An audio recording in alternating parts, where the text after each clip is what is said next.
think for us, at about 48 hours, we knew we were in for something out of the ordinary, and then it hit. It was devastating. It looked like a war zone in some parts. Trees down in the houses, trees down in the cars, across roadways, wires down, telephone, electrical wires down, telephone poles down.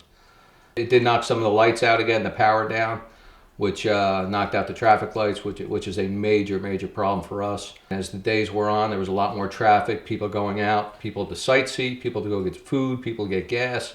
So the more people that were out, the more headaches that were created. There's only 2 gas stations in town that had power, reliable power early on, and both of those were running off generators.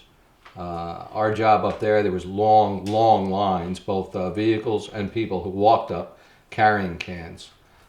So we were there just to maintain the peace, provide a little direction and a little support even. Returning to normal for here in Hazlitt, we are very close there, other than a few isolated incidents.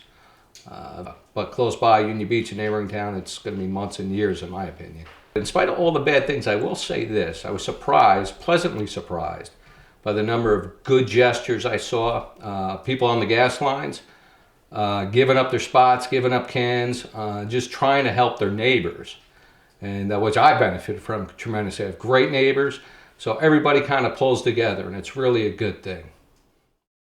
Being away at school was scary. You know, during the storm, I was kind of worried about my family the whole time. I couldn't really reach them. They had no power, and I mean, I knew it was pretty bad back there. But my family back at home in New Jersey and some in Long Island were pretty devastated. We lost power. We had no power in my house for about 2 weeks.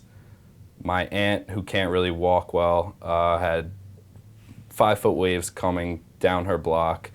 So as soon as I went home for Thanksgiving break, I immediately noticed the damage that had been done. I remember there's this one road that's always beautiful. There's trees, you know, that fill the road. They kind of branch in over the road, and I always love going down there. But when I went over break, half those trees are destroyed. It's sad. I hate seeing all the pictures of the beach towns and places I used to go and boardwalks, everything destroyed. You know, it's really hard to take in. You know, some of my friends' beach houses were ruined. I used to spend whole summers there. So the thing that affected me the most was hearing about my friend who had just recently moved to Seagirt.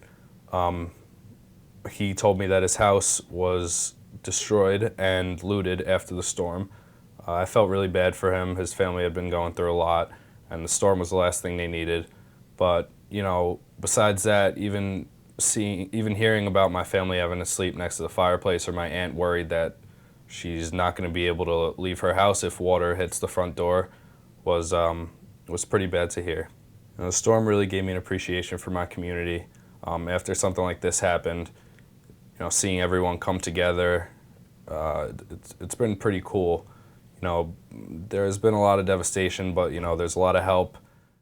Sure, storms like Irene and Sandy should have been a wake-up call for this region. And I think for the first time we're having an adult conversation about the implications of climate change because of the way that this storm Sandy made landfall.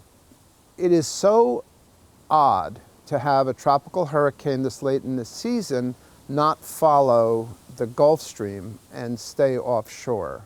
Because of this perpetual high in the North Atlantic and the jet stream being so far south, Sandy made this left turn that brought it right into the New York Bight. And those two things, scientists now believe, are no longer anomalies. They appear to be the new normal. I can't imagine that if we do what humans like to do, which is go back to the way things were because it's comfortable, I believe that the next storm will cause the same or more damage because we're going to do exactly what we did before, build on barrier islands. We're going to continue to let developers build in wetlands and close to the water's edge. And so we're going to put people and infrastructure in peril when it's not necessary. I think that we have to take advantage, and it's a terrible word to use, of this tragedy and turn it into something positive. I believe that people are now ready to hear the facts and the science and understand that we can begin to do things that will hopefully, if not prevent, mitigate the effects of another horrible storm like this, which scientists now predict will come more closely together. The whole thing, the whole region, whether it's seaside on up to Breezy Point, Brooklyn, the whole thing is really kind of surreal. We've all heard the analogies. It's like a movie. I guess it'll all sink in for us all down the road, but right now it's still kind of shocking. I think going forward, my community and others around me are going to be more prepared for things like this, and we're going to take the storm warnings that go out a little more seriously. You know, none of us really expected a storm this big or this devastating to hit, but you know, we'll take it as a lesson. I've seen the community come together, and they're going to do a good job rebuilding. You know, hopefully we'll be more prepared for the next one. Like in medicine, it's better to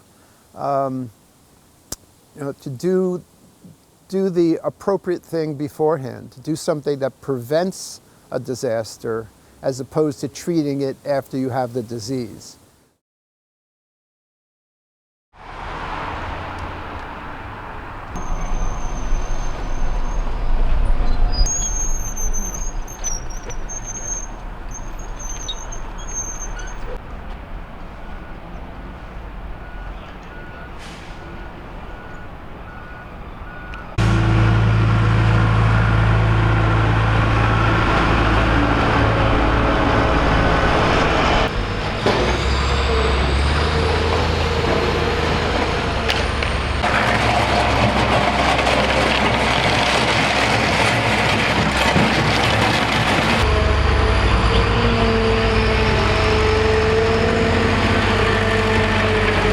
And a disease it is.